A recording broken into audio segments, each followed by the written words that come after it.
కన్హా అనే అరణ్యంలో 2 జింకలు నివసించేవి. అవి పుట్టుకతోనే కవలలు. అవి చూడడానికి చాలా అందంగా ఒకేలా ఉండేవి. వాటిలో పెద్దది ఇవానా, చిన్నది నీనా. చాలా ఆనందంగా కలిసిమెలిసి 2 జంటగా అడవిలో విహరిస్తూ ఉండేవి. ఒకరోజు పులి కంటిచూపు వాటిపై పడింది.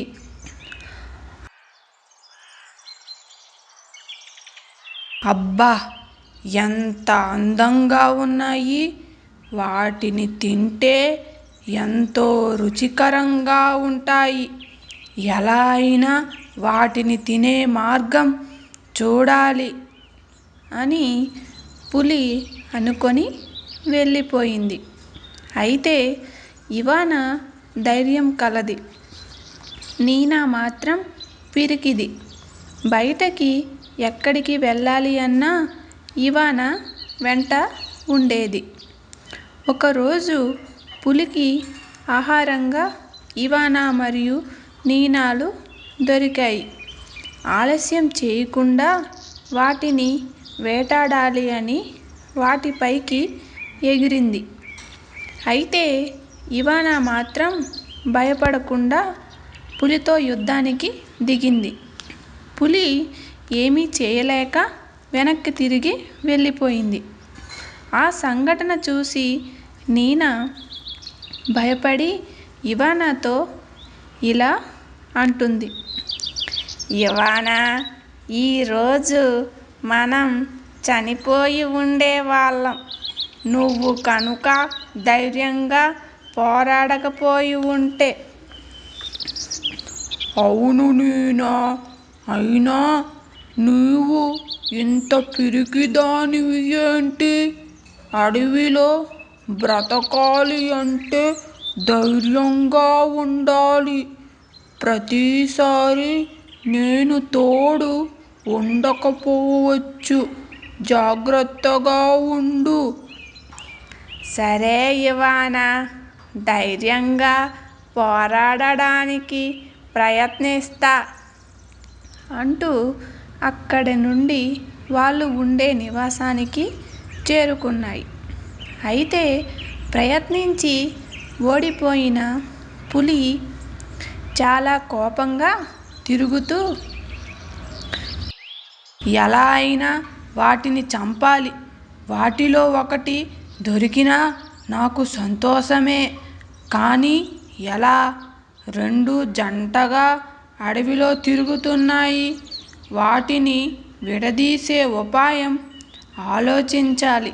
పులి అలా అనుకుంటూ ఉండగా జిత్తులమారి నక్క పులి దగ్గరికి వచ్చింది. ఏంటి పులిరాజా, ఆవేశంగా ఉన్నారు? ఏమయ్యింది? ఈరోజు ఆహారం లభించలేదా? నువ్వు నాకు కోపం తెప్పించకు. ఆహారం లభించక చిరాగ్గా ఉన్నా. ఏదైనా ఉపాయం ఆలోచించు. అడవిలో జంటగా తిరుగుతున్న 2 జింకలని చంపి తినాలి.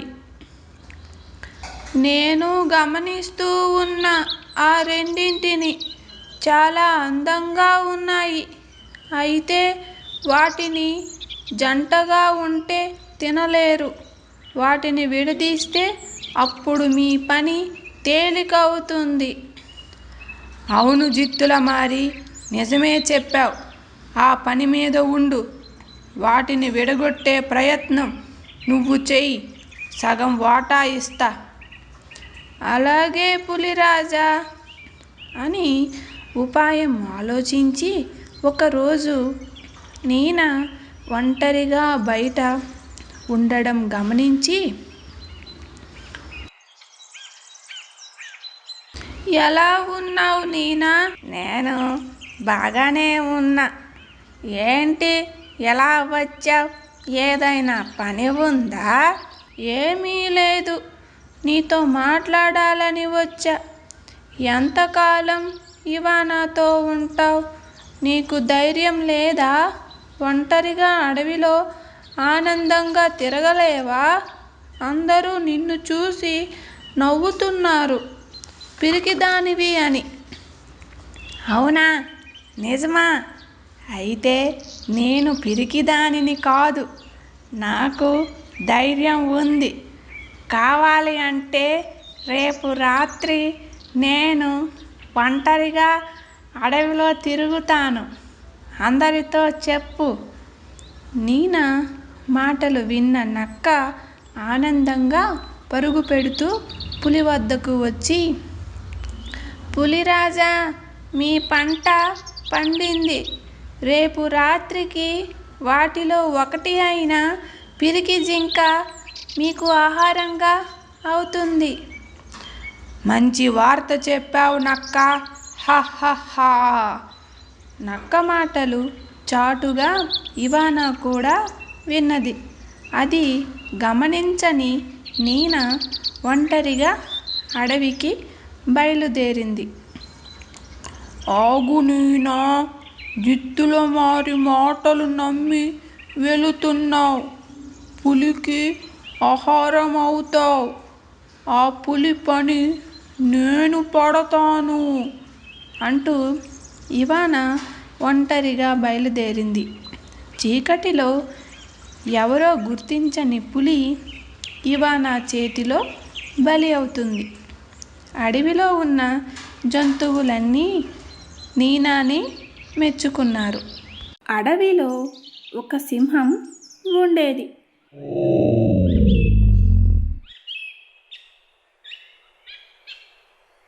బాగా తిని కలలు కంటూ ఉండేది. ఒకరోజు ఎప్పటిలాగే కడుపు నిండా తిని నిద్రపోయింది. నిద్రలో ఉండగా దానికి ఒక కల వచ్చింది. అడవంతా తిరిగి అలసిపోయింది ఆహారం కోసం.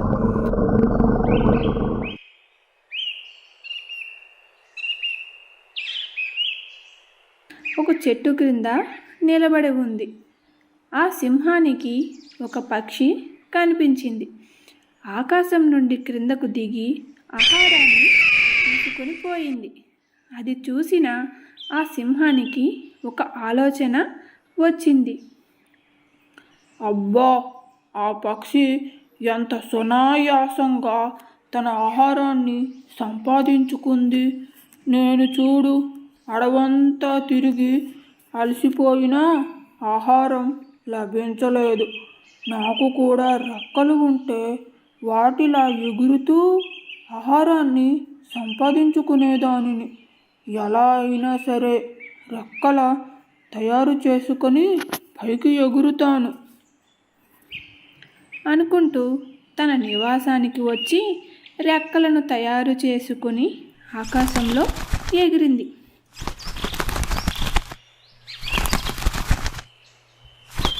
సింహానికి చాలా జంతువులు కనిపించాయి. కానీ క్రిందకి దిగేసరికి శబ్దానికి జంతువులు పారిపోయేవి. ఎగురుతూ ఉండడం వల్ల అలసిపోయి ఒక కొలనులో పడిపోయింది ఆ సింహం. ఈత రాకపోవడం వల్ల మునిగిపోతూ ఉంది. ఆ సంఘటన నిజంగా జరుగుతుంది అనుకొని హఠాత్తున నిద్రలేచి చుట్టూ చూస్తుంది ఆ సింహం. కానీ తన నివాసం కనిపిస్తుంది. అమ్మయ్య, ఇది నా కల. భయపడిపోయాను. నిజంగా నీటిలో మునిగిపోయాను అనుకుంటూ తనలో తాను భయపడిపోయింది ఆ సింహం. అరణ్యంలో కుంభ అనే పేరు గల ఒక పెద్ద పాము ఉండేది.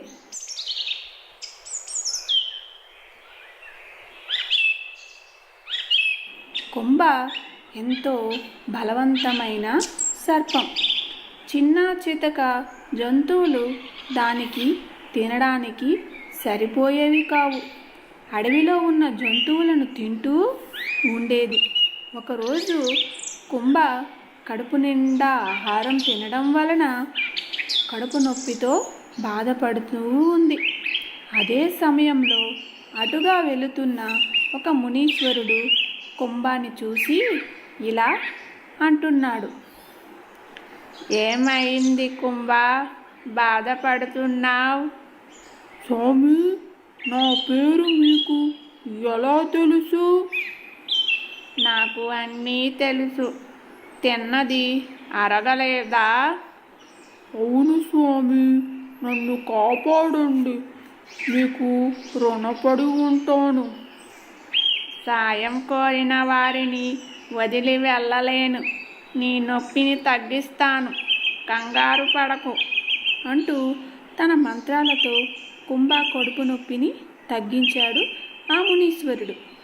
కుంభతో ఇంకేమీ మాట్లాడకుండా అక్కడ నుండి వెళ్ళిపోయాడు. కొన్ని రోజుల తరువాత అడవిలో ఉన్న జంతువులంతా మునీశ్వరుని వద్దకు వెళ్ళి, కుంభ జంతువులన్నీ తినేస్తున్నాడు, మీరే కాపాడాలి అని మొరపెట్టుకున్నాయి. వాటి బాధని చూడలేక కుంభ వద్దకు వెళ్ళాడు ముని.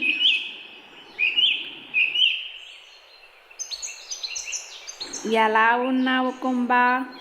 స్వామి, నేను చాలా బాగున్నాను.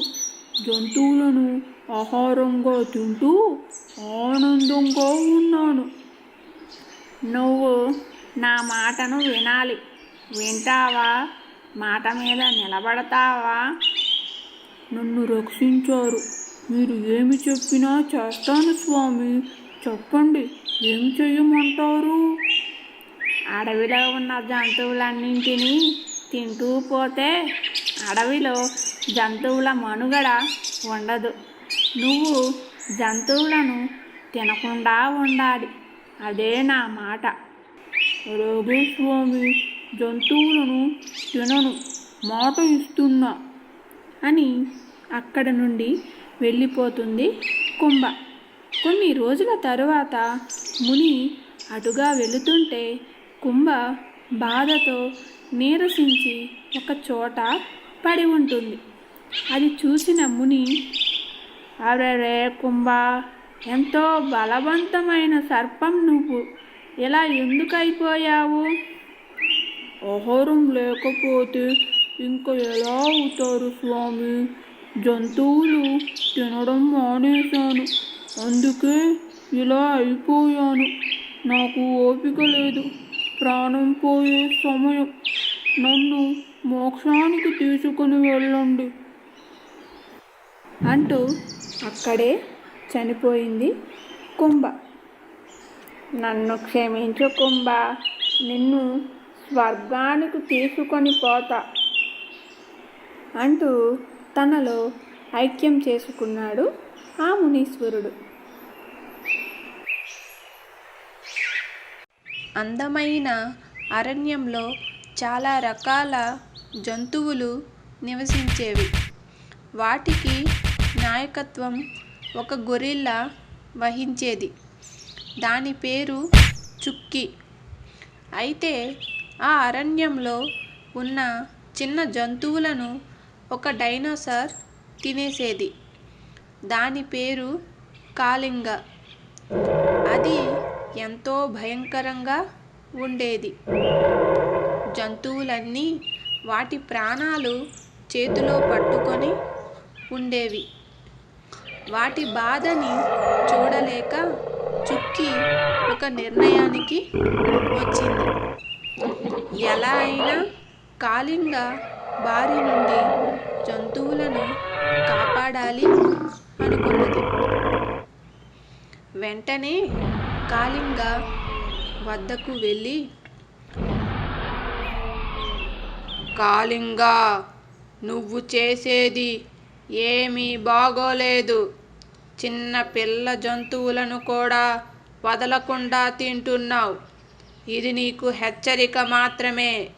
మరలా ఇలా కనుక చేస్తే ఊరుకోను, జాగ్రత్త. నువ్వెవరు నాకు హెచ్చరిక ఇవ్వడానికి? ఇక్కడి నుండి మర్యాదగా వెళ్ళు, లేకపోతే నీ ప్రాణాలు కూడా తీస్తాను. మాటలు మితిమీరుతున్నావు. నేను నీకు ఒక అవకాశం ఇస్తున్నా, అందుకే ఏమీ చేయకుండా వెళుతున్నా, జాగ్రత్త అని కోపంగా కాళింగపై అరిచి వెళుతుంది చుక్కి. అయితే కాళింగ పిల్ల జంతువులను చంపి అతని బిడ్డ అయిన మైక్కి ఇస్తుండేవాడు. మైక్ చిన్నతనంలో తల్లిని కోల్పోతాడు. కాళింగ మైక్ని బాగా చూసుకుంటూ బయటకు కూడా వెళ్ళనీయకుండా ఉన్న చోటకే ఆహారం తీసుకొని వచ్చి ఇచ్చేవాడు. ఒకరోజు మైక్కి చిరాకు అనిపించి కాళింగ లేని సమయంలో అరణ్యమంతా తిరగడానికి బయటకు వస్తాడు. కొంత దూరం వెళ్ళాక అక్కడ చాలా రకాల జంతువులను చూసి వాటితో ఆడుకోవాలి అనుకుంటాడు. అయితే అవి మైక్తో ఆడుకోవడానికి సిద్ధంగా లేవు.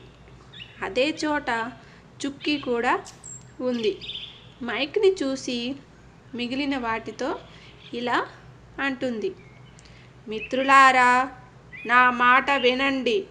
మైక్ చిన్నపిల్లాడు, వాడికి ఏ పాపం తెలియదు. వాళ్ళ నాన్న చేసిన పనికి వాడు మాత్రం ఏమి చేస్తాడు?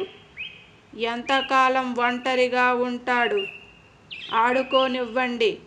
ఏదైనా ప్రమాదం ఉంటే నేను గమనిస్తూ ఉంటాను అని మిగిలిన జంతువులకు భరోసా ఇచ్చాడు. కాళింగ తాను ఉండే చోటుకు రానే వచ్చాడు. కానీ మైక్ అక్కడ లేడు. ఒక్కసారిగా కాళింగ అరుస్తూ పరుగు తీశాడు. కొంత దూరం వెళ్ళాక మైక్ అరుపు వినిపిస్తుంది. అది విని వెంటనే మైక్ ఉన్న చోటుకి వెళతాడు కాళింగ. కాళింగ రావడం గమనించిన జంతువులన్నీ చెల్లాచెదురుగా పరుగు తీస్తాయి. చుక్కీ మాత్రం మైక్తో ఆడుకుంటూ ఉంటుంది. ఏంటి చుక్కీ, నాతో సరిపోలేక నా బిడ్డను చంపుదామనుకున్నావా? అర్థం చేసుకోవద్దు. చంపేవాడిని అయితే ఇంతసేపు ఎందుకు సమయం వ్యర్థం చేస్తాను? మైక్ అనుకోకుండా ఇటుగా వచ్చాడు. ఒంటరితనంతో బాధపడుతున్నాడు. అందుకే జంతువులన్నీ వాడితో ఆడుకుంటున్నాయి. నువ్వు వచ్చి వాడి ఆనందాన్ని చెడగొట్టావు. అయినా కాసేపు నీ బిడ్డ కనిపించకపోతే అరుస్తూ వచ్చావు. అదే నువ్వు చంపిన జంతు పిల్లల వాళ్ళ తల్లిదండ్రులు ఎంత బాధపడుతుంటారు ఆలోచించావా? అవును చుక్కీ, నువ్వు నిజమే చెప్పావు. నేను తప్పు చేశాను. నా బిడ్డ ఆనందం కోసం మిగిలిన తల్లిదండ్రుల బాధకు కారణమయ్యాను. నన్ను క్షమించు చుక్కీ. ఇంకెప్పుడు నా స్వార్థం కోసం ఆలోచించను. జంతువులను వేటాడడం మన నైజం. అలా అని చిన్నవాటికి అన్యాయం చేయకూడదు. నీ తప్పు నువ్వు తెలుసుకున్నావు, మంచిది. లేకపోతే నీ కాలం ముగించేవాడిని. నా తప్పు నేను తెలుసుకున్నా. ఇక నుండి నా బిడ్డతో పాటు నేను కూడా నీతో ఉంటాను. మంచి ఆలోచన కాళింగ. తప్పకుండా నాతో ఉండు. ఎలాంటి అభ్యంతరం లేదు. అడవిలో ఒక పులి ఉండేది. దానికి ఎలాంటి జంతువునైనా తిని కడుపు నింపుకునే తత్వం కలది.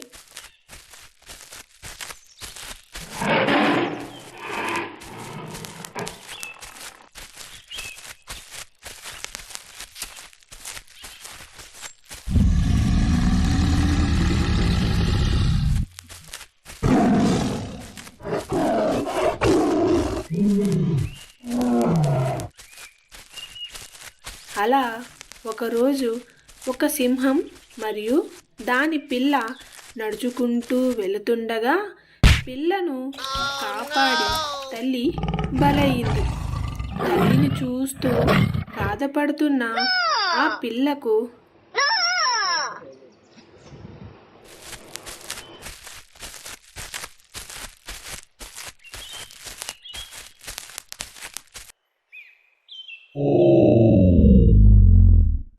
ఒక ఆవు కనిపించింది. ఆవు ఆ పిల్లతో ఇలా అంటుంది, ఏమైంది? ఎందుకు ఏడుస్తున్నావు? ఒక్కదానివి ఇక్కడ ఉన్నావు? మీ అమ్మ నాన్న లేరా? మా అమ్మ నేను ఇటుగా వస్తూ ఉంటే ఒక పులి మా అమ్మని చంపేసింది. నాకు ఎవరూ లేరు. ఇక్కడ ఎలా ఉండాలి? నాకు తోడు ఎవరూ లేరు. అవునా? నువ్వు ఏమీ బాధపడకు, నాతో పాటు రా. మా పిల్లలతో నువ్వు ఆడుకుందువు. నేను నీకు పాలు ఇస్తాను. నువ్వు సింహంలా ప్రవర్తించకుండా మా పిల్లలులా ప్రవర్తించాలి. వాళ్ళపై దాడికి రాకుండా ఉంటావు అంటే నాతో పాటు రా. అలాగే, నువ్వే మా అమ్మవి ఇక నుండి అంటూ తనతో పాటు సింహం పిల్ల ఆనందంగా వెళ్ళింది.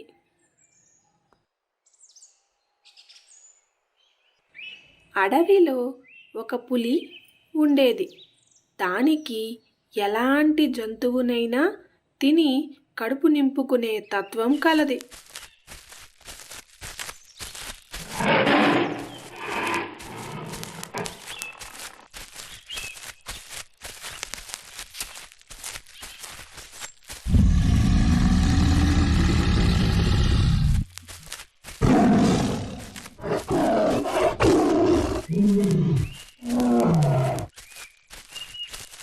అలా ఒకరోజు ఒక సింహం మరియు దాని పిల్ల నడుచుకుంటూ వెళుతుండగా పిల్లను కాపాడి తల్లి బలయింది. తల్లిని చూస్తూ బాధపడుతున్న ఆ పిల్లకు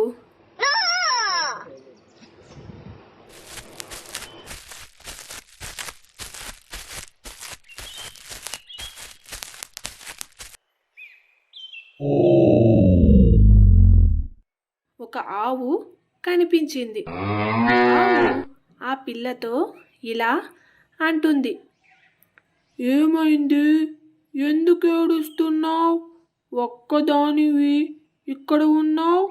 మీ అమ్మ నాన్న లేరా?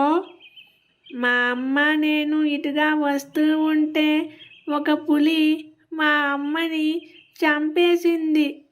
నాకు ఎవరూ లేరు. ఇక్కడ ఎలా ఉండాలి? నాకు తోడు ఎవరూ లేరు. అవునా? నువ్వు ఏమీ బాధపడకు, నాతో పాటు రా. మా పిల్లలతో నువ్వు ఆడుకుందువు. నేను నీకు పాలు ఇస్తాను. నువ్వు సింహంలా ప్రవర్తించకుండా మా పిల్లలులా ప్రవర్తించాలి. వాళ్ళపై దాడికి రాకుండా ఉంటావు అంటే నాతో పాటు రా. అలాగే, నువ్వే మా అమ్మవి ఇక నుండి అంటూ తనతో పాటు సింహం పిల్ల ఆనందంగా వెళ్ళింది.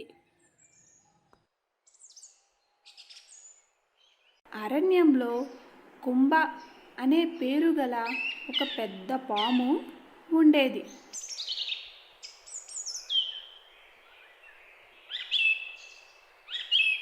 కుంభ ఎంతో బలవంతమైన సర్పం. చిన్న చితక జంతువులు దానికి తినడానికి సరిపోయేవి కావు. అడవిలో ఉన్న జంతువులను తింటూ ఉండేది. ఒకరోజు కుంభ కడుపు నిండా ఆహారం తినడం వలన కడుపు నొప్పితో బాధపడుతూ ఉంది. అదే సమయంలో అటుగా వెళుతున్న ఒక మునీశ్వరుడు కుంభాన్ని చూసి ఇలా అంటున్నాడు. ఏమైంది కుంభ, బాధపడుతున్నావు? స్వామి, నా పేరు మీకు ఎలా తెలుసు? నాకు అన్నీ తెలుసు. తిన్నది అరగలేదా? అవును స్వామి, నన్ను కాపాడండి, మీకు రుణపడి ఉంటాను. సాయం కోరిన వారిని వదిలి వెళ్ళలేను. నీ నొప్పిని తగ్గిస్తాను, కంగారు పడకు అంటూ తన మంత్రాలతో కుంభ కడుపు నొప్పిని తగ్గించాడు ఆ మునీశ్వరుడు. కుంభతో ఇంకేమీ మాట్లాడకుండా అక్కడ నుండి వెళ్ళిపోయాడు. కొన్ని రోజుల తరువాత అడవిలో ఉన్న జంతువులంతా మునీశ్వరుని వద్దకు వెళ్ళి, కుంభ జంతువులన్నీ తినేస్తున్నాడు, మీరే కాపాడాలి అని మొరపెట్టుకున్నాయి. వాటి బాధని చూడలేక కుంభ వద్దకు వెళ్ళాడు ముని.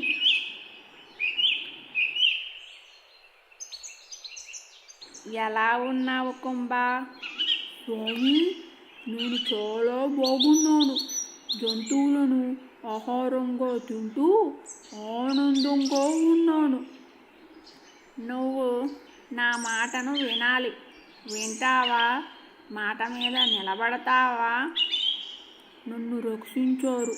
మీరు ఏమి చెప్పినా చేస్తాను స్వామి. చెప్పండి, ఏం చెయ్యమంటారు? అడవిలో ఉన్న జంతువులన్నింటినీ తింటూ పోతే అడవిలో జంతువుల మనుగడ ఉండదు. నువ్వు జంతువులను తినకుండా ఉండాలి. అదే నా మాట. అలాగే స్వామి, జంతువులను తినను, మాట ఇస్తున్నా అని అక్కడ నుండి వెళ్ళిపోతుంది కుంభ.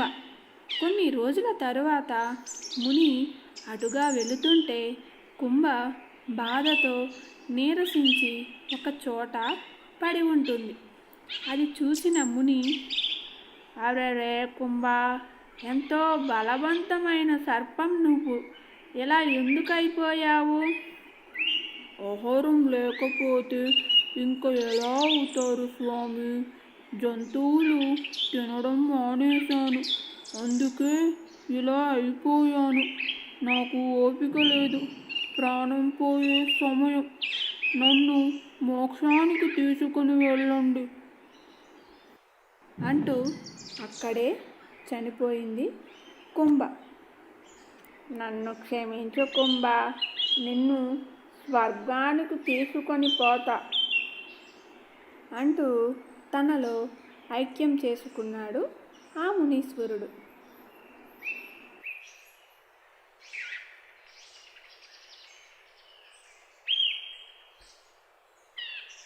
అడివంతా చీకటిమయం, ఎందుకంటే అది అర్ధరాత్రి సమయం. ఆ సమయంలో ఆకాశంపై నుండి చుక్కలా క్రిందకు వచ్చిన పెద్ద ఉల్క ఒకటి అడవిని తాకుతూ ఉన్న ఒక రైలు మార్గంపై పడింది. ఆ మార్గంలో ఒక పెద్ద రంధ్రం ఏర్పడింది. రాత్రి సమయం కనుక జంతువులన్నీ నిద్రపోయి ఉన్నాయి. ఉదయం కావస్తుంది. జంతువులు ఆహారం కోసం బయటకు వచ్చాయి. ఆ మార్గానికి దగ్గరలో ఉన్న ఏనుగుల గుంపు ఒకటి అటుగా వచ్చింది. ముందుగా వస్తున్న ఒక ఏనుగు రంధ్రం ఉంది అని గమనించకుండా పరుగు తీస్తూ వచ్చి ఆ రంధ్రంలో పడిపోయింది. అది చూసిన మిగిలిన ఏనుగులు భయంతో పరుగు తీశాయి. కానీ ఒక ఏనుగు ఆగి, మిత్రమా, భయపడకు, నేను నిన్ను కాపాడుతాను. కానీ ముందుగా ఇక్కడ రంధ్రం ఉంది అని అందరికీ తెలియజేస్తాను. అంతవరకు జాగ్రత్తగా ఉండు అని ధైర్యం చెప్పి ఉపాయం ఆలోచించి తన రక్తంతో ఆకులను తడిపి కర్రలకు ఆ ఆకులను అతికించి ఆ రంధ్రం చుట్టూ పేర్చింది.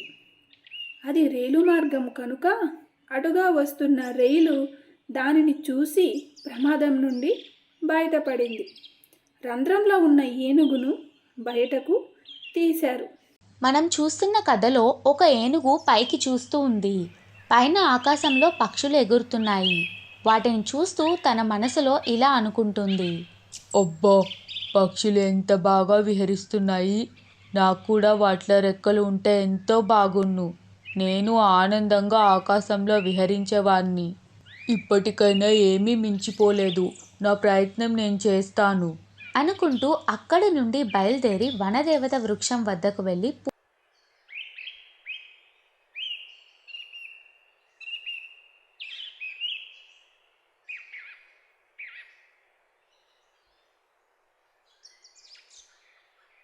పూజలు చేయడం మొదలుపెట్టింది. ఏనుగు పూజకు మెచ్చి వనదేవత వరం ఇచ్చింది. ఏనుగు పక్షిలాగా 2 రెక్కలతో మారింది. ఆకాశంలో ఎగరడం మొదలుపెట్టింది. ఎంతో ఆనందంగా ఎక్కడికి వెళ్ళాలంటే అక్కడికి వెళ్ళేది.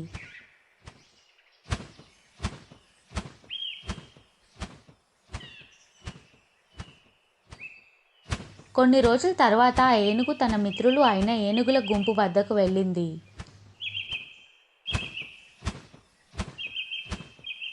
వాటికి నాయకత్వం వహిస్తున్న ఒక ఏనుగు ఆ ఏనుగుని చూసి ఇలా అంటుంది, అక్కడే ఆగు. మా వద్దకు రావడానికి వీల్లేదు. నువ్వు మన ఏనుగు జాతికే మచ్చని తీసుకొచ్చావు. ఎక్కడైనా ఏనుగులు ఎగురుతాయా? మాతో కలవడానికి వీల్లేదు. ఇక్కడి నుండి వెళ్ళిపో. ఈ అడవిలో నువ్వు కనిపించకూడదు. నాయకుడు అలా అనేసరికి తన కోరికను వదులుకోవాలని ఆ ఏనుగు నిర్ణయించుకుంది. మరలా వనదేవత వద్దకు వెళ్ళి ప్రాధేయపడింది.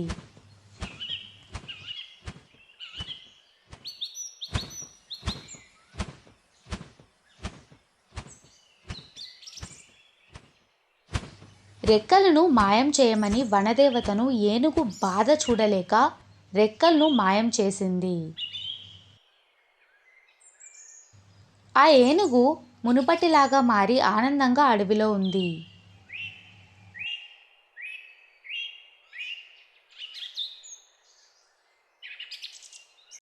మన కథలో 2 గేదెలు ఉన్నాయి.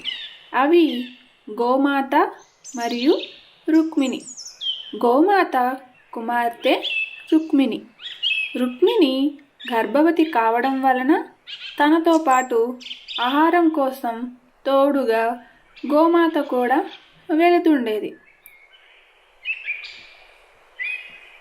ఎప్పటిలాగే ఆ రోజు కూడా 2 కలిసి ఆహారం కోసం వెళుతుండగా అప్పుడే కడుపు నిండా తిని నడవలేక నడుస్తూ వస్తున్న సింహం వాళ్ళని చూసింది.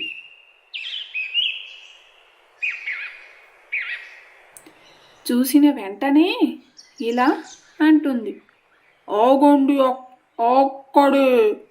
పారిపోవాలి అనుకుంటే ఇద్దరిని తినేస్తాను. అక్కడే నిలబడి ఉంటే ఎవరిని ఒకరిని మాత్రమే తింటాను. మీరే ఆలోచించి ఒకరు ఉండి ఇంకొకరు వెళ్ళిపోండి. అయ్యా, నేను ఎలాగో ముసలిదానిని, నన్ను తినండి. నా బిడ్డను వదిలేయండి. చిన్న పిల్ల, తన జీవితం నాశనం చెయ్యకండి. అయ్యా, నన్ను తినండి. మా అమ్మ చాలా మంచిది. నాలాంటి ఎంతోమంది బిడ్డలకు ఆహారం ఇచ్చి పోషించింది. మా అమ్మని వదిలేయండి. రుక్మిణి, ఆగు తల్లి. నీకేమీ తెలియదు. అసలే గర్భవతివి. నువ్వు నీ బిడ్డ ఆనందంగా ఉండవచ్చు. నేను చనిపోతాను. వీలు లేదమ్మా, నిన్ను చనిపోనీయను. నేను చనిపోతాను. అబ్బబ్బా, ఆగండి. మీరు గొడవ పడుతూ ఎందుకు ఉన్నారు? అయినా నాకు ఓపిక లేదు. నేను నిద్రపోతాను. మీరు వెళ్ళిపోండి అంటూ సింహం అక్కడే నిద్రపోయింది. గోమాత రుక్మిణి ఇంటికి వెళ్ళిపోయారు.